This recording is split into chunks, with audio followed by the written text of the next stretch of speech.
दोस्तों नमस्कार। आज हम लोग बात करेंगे किस प्रकार से हेमंत जी ने लोगों को जो एड्रेस किया और उसमें जो उन्होंने बताया कि आसमान में बहुत सारे गिद्ध और चिल और कौवे उड़ रहे हैं, जो वे नीचे आकर के क्या करेंगे, नीचे आने के बाद वे क्या करेंगे आपका, इस पर उन्होंने फोकस किया। और दूसरी तरफ राहुल गांधी जी ने प्रेस कॉन्फ्रेंस करके ऐसी स्थिति ला दी है जिसमें कि बीजेपी को कहीं मुंह छुपाने का भी अवसर नहीं मिल रहा है। एक तो हमारे हेमंत जी ने उनके लंका में पूर्ण रूप से आग लगा दी है, और दूसरी तरफ जो बचा खुचा चीज था उसे राहुल जी ने पूरा कर दिया। इन सारे चीजों पर हम विस्तार से चर्चा करने जा रहे हैं, लेकिन इसके पहले कि हम वीडियो स्टार्ट करें, आपसे सप्रेम निवेदन है कि इस चैनल को आप सब्सक्राइब करें और यह वीडियो यदि अच्छा लगे तो इसे लाइक करें, अपने फ्रेंड सर्कल में इसे शेयर भी करें और कमेंट सेक्शन में जाकर अपनी राय मुझे इस वीडियो पर जरूर से जरूर दें। तो चलिए हम लोग वीडियो स्टार्ट करते हैं। हम लोग स्टार्ट करेंगे हेमंत जी के स्टेटमेंट से ही। उन्होंने क्या कहा? उन्होंने कहा कि बहुत सारे गिद्ध और चिल और कौवे ऊपर मंडरा रहे हैं और वे नीचे आने के बाद वे क्या करेंगे। गिद्ध चिल कौवे स्वभावतन उनका स्वभाव है लोगों के मांस को नोचना। तो ये जानवर जो ऊपर से आएंगे ये नोचने के लिए आ रहे हैं आपको, यानी झारखंड के लोगों को नोचने आ रहे हैं, उनको एक्सप्लॉइट करने आ रहे हैं, शोषण करने आ रहे हैं वे। और वे शोषण करने के उपरांत, आपको मारने के उपरांत वो यहां से लूट करके चले जाएंगे, ऐसा उनका कहना था। उन्होंने कहा कि देखिए, जब बुरा वक्त आया था तो यह जेएमएम सरकार ही थी जिसने आपको सहारा दिया। बात भी स्वाभाविक है।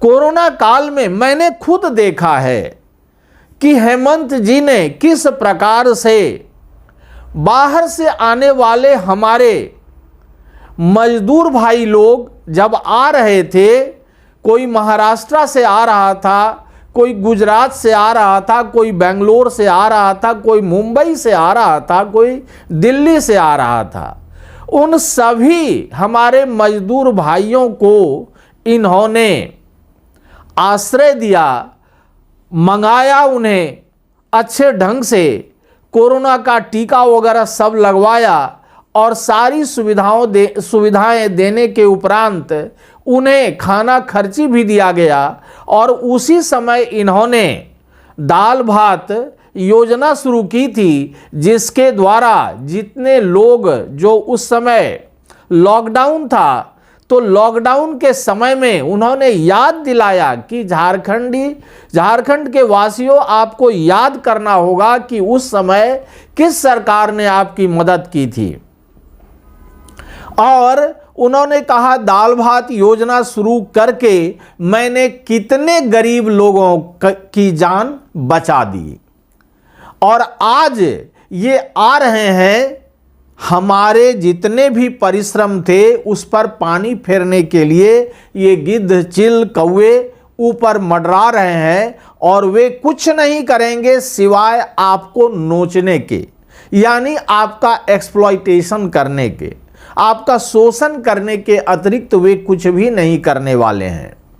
तो ऐसा स्टेटमेंट एक तरफ से हेमंत जी ने दिया, और दूसरी ओर उन्होंने ये भी कहा यह धरती आबा की पवित्र भूमि है, यहाँ मैं आपको विश्वास दिलाता हूँ कि यदि आपने मुझे आशीर्वाद दिया तो मैं इसे स्वर्ग में परिणत कर दूंगा, बदल दूंगा, ऐसी व्यवस्था इस बार मैं करने जा रहा हूं।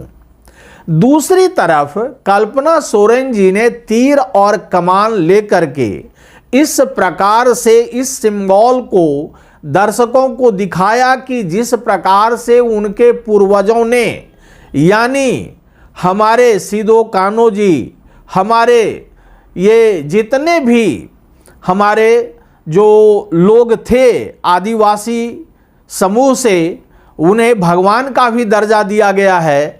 तो वे सब क्या थे?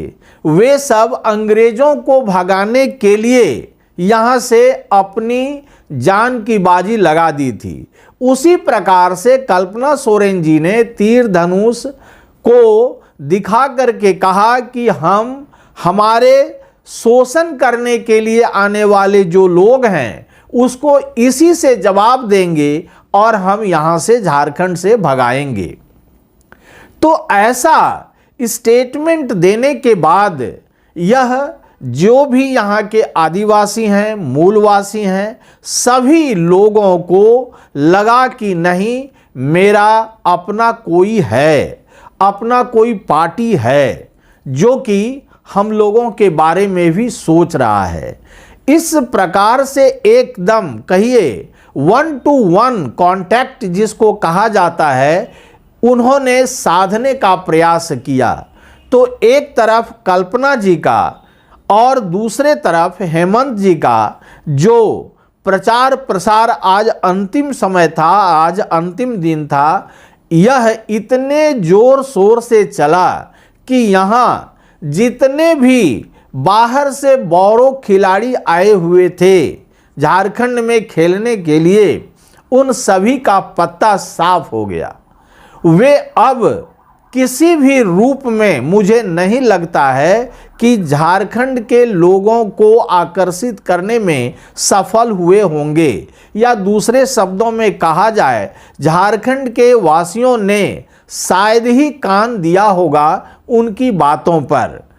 एकदम हर तरह से यहाँ के लोगों के विश्वास को जीतने का काम यदि किसी ने किया है तो वह हेमंत जी ने किया है, कल्पना सोरेन जी ने किया है। आपने देखा उन्होंने स्टेटमेंट जो दिया कि यहाँ पर आज लोग कह रहे थे हरियाली है, अभी भी है, लेकिन ये जो बाहर से जो लोग आ रहे हैं यहाँ पर इंडस्ट्रीज के नाम पर झारखंड को लूटने के लिए, वे देखिए यहाँ पर एक्सप्लॉइटेशन हमारे रिसोर्सेस का किया जा रहा है, नो डाउट। इसके बाद उन्होंने ये कहा कि जैसे गोड्डा में पावर प्लांट लगा है अडानी जी का, ठीक है, लेकिन उससे जो पॉल्यूशन फैलता है उसका निदान किसी ने किया है क्या? किसी ने नहीं किया है। किसी ने सोचा है ये जो पॉल्यूशन होगा तो हमारे आने वाली जनरेशन किस रूप में खड़ा होगी? इसके बारे में कोई नहीं सोच रहा है।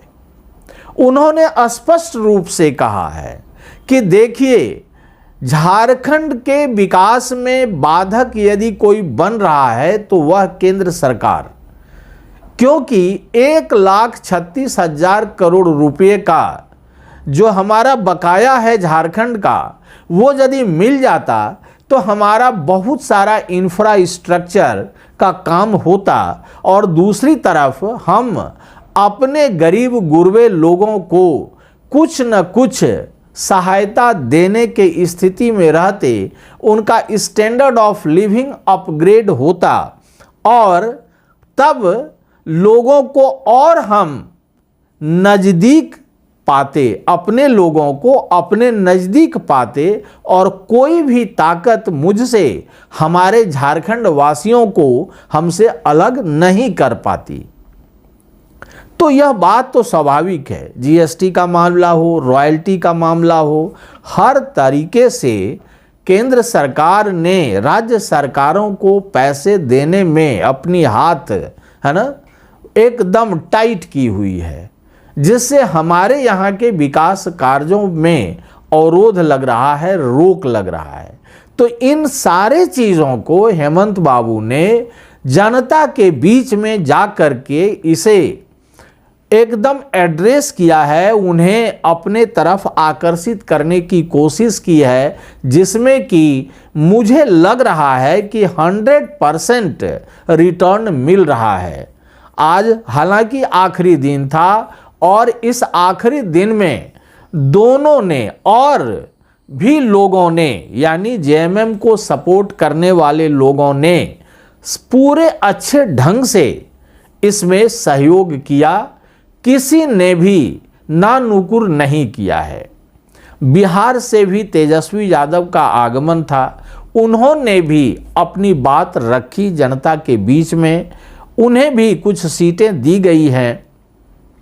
तो इस प्रकार से यह गठबंधन ऐसा चुनाव लड़ रहा है जिसमें सभी जातियों, सभी वर्गों, सभी धर्मों के सम्मान का आदर किया जाता है, उनके ऑनर को बहुत अच्छे ढंग से रेस्पेक्ट दिया जा रहा है, किसी की तौहीनी नहीं हो रही है, कोई ये नहीं हो रहा है कि ये इस वर्ग का है तो उसे तिरस्कृत करें, वह इस धर्म का है तो उसे हटाएं, ऐसी भावना लेकर के यह पार्टी नहीं चल रही है। सर्वधर्म समभाव, बराबर भाव रख करके यह पार्टी आगे बढ़ रही है। तो इस भाव में इन्हें आशीर्वाद नहीं मिलेगा तो किन्हें मिलेगा? तो ये सारी चीज़ें यदि आप देखिए, कल भी मैंने अपने वीडियो में आप लोगों को कहा था कि देखिए यहाँ बहुत सारे ऐसे वर्ग हैं, जैसे कि मान लीजिए हमारे यहाँ हैं दलित भाई लोग हैं, ओबीसी के लोग हैं और भी लोग हैं। इन्होंने आज राहुल जी का प्रेस कॉन्फ्रेंस हुआ था, राहुल जी के प्रेस कॉन्फ्रेंस से जो भी चीज़ें इधर उधर थीं अस्त व्यस्त, उनको उन्होंने सुसज्जित ढंग से जनता के सामने रखा। उन्होंने कहा कि देखिए हम जो मैया सम्मान योजना है उसकी राशि 2500 रुपया करने जा रहे हैं। फिर उन्होंने आयुष्मान भारत जो बीजेपी का है उसको उन्होंने कहा बढ़ा करके 15 लाख रुपया हम करने जा रहे हैं। तो इस प्रकार से यह सब एक ढंग से यदि कहा जाए तो हमारे गरीब गुरबे लोगों को यह सम्मान देने की और यह माने हर तरह से सहायता देने की बात की गई है। अब यहाँ देखिए जरा सा आपको मैं बता दूं कि एक तरफ से हेमंता बिश्व शर्मा क्या बोलते हैं कि बुजुर्गों को 2500 रुपया मिलेगा, ठीक, 1000 के स्थान पर 2500। तो वे बोल देते हैं, गृह मंत्री बड़ा अटपटे ढंग से दुमका में जब उनका भाषण हो रहा था तो उन्होंने कहा कुछ दिव्यांग लोग जो हैं वे हैं और कुछ लोग हैं जो बुजुर्ग लोग हैं उनको 2500 रुपया, माने स्पष्ट रूप से ये कहने से घबराते हैं कि बुजुर्गों को 2500 रुपया यानी पेंशन की राशि 2500 रुपया की जाएगी। इसको ये उल्टा पुल्टा करके बोल रहे हैं। अभी से ही इन पर आप अविश्वास कर सकते हैं, अभी से ही, इसमें दो राय नहीं है। इसके बाद यदि आप दूसरी तरफ देखें तो उनका राहुल जी का जो कहना था, स्टेटमेंट था, वह बड़े अच्छे ढंग से उन्होंने आज मैंने इस पर विस्तृत रूप से प्रेस कॉन्फ्रेंस जो किया है उसमें कहा गया है कि हम आएंगे तो जातीय जनगणना करवाएंगे और जातीय जनगणना के बाद जिसकी जितनी आबादी उसकी उतनी भागीदारी के आधार पर ही हम अपने देश के संसाधनों, राज्य के संसाधनों का बंटवारा करने जा रहे हैं। उन्होंने कहा यह भी कि जो हमारे यहाँ अभी 26%, जिस प्रकार से उन्होंने कहा वही स्टेटमेंट में कह रहा हूँ, मुझे नहीं मालूम है कि क्या है, 26% उन्होंने कहा आदिवासियों का रिजर्वेशन है, उसको मैं 28% कर दूंगा। 10% शेड्यूल कास्ट का है, उसे हम 12% कर देंगे। 14% या 12% उन्होंने कहा ओबीसी का है, उसे हम 27% कर देंगे। इस प्रकार से उन्होंने कहा ऐसे करके हम 50% के अवरोध को तोड़ने जा रहे हैं झारखंड में भी। हालांकि यह अलग बात है कि यह अब सुप्रीम कोर्ट मानेगी अथवा नहीं। इसके बाद फिर क्योंकि बिहार में ऐसा देखा गया, बिहार में ऐसा किया गया था नीतीश जी के द्वारा, लेकिन वह सुप्रीम कोर्ट में जाकर निरस्त हो गया। तो यह केंद्र का मामला है, इसमें तो अभी बहुत लंबी लड़ाई लड़नी पड़ेगी, इसके बाद ही कहीं कुछ होगा। तो ये सारी चीज़ें उन्होंने बड़े स्पष्ट ढंग से उन्होंने कही है कि किस प्रकार से झारखंड के लोगों का विकास होगा और उनका स्टैंडर्ड ऑफ लिविंग किस प्रकार से राइज अप होगा। इस बारे में राहुल गांधी जी ने स्पष्ट रूप से बताया। वे भी झारखंड जेएमएम के माने कहिए घटक हैं और यहाँ अच्छे ढंग से वे अपनी पारी खेल रहे हैं, इसमें दो राय नहीं है। तो आज जो अंतिम पड़ाव था चुनाव प्रचार का, उसमें हमारे जितने भी स्टार प्रचारक थे जेएमएम के, सभी लोगों ने अपने दायित्व का अच्छे ढंग से पालन किया और जनता के पास यह संदेश पहुंचाने की कोशिश की, पुरजोर कोशिश की कि हम आपके दुख दर्द में हमेशा साथ रहने वाले हैं और आपके दुख दर्द को हम मिटा के ही दम लेंगे। तो इस वीडियो में इतना ही। यदि यह वीडियो आपको अच्छा लगे तो इसे लाइक करें, शेयर करें और अपनी राय कमेंट सेक्शन में जाकर मुझे ज़रूर दें कि यह वीडियो आपको कैसा लगा। धन्यवाद।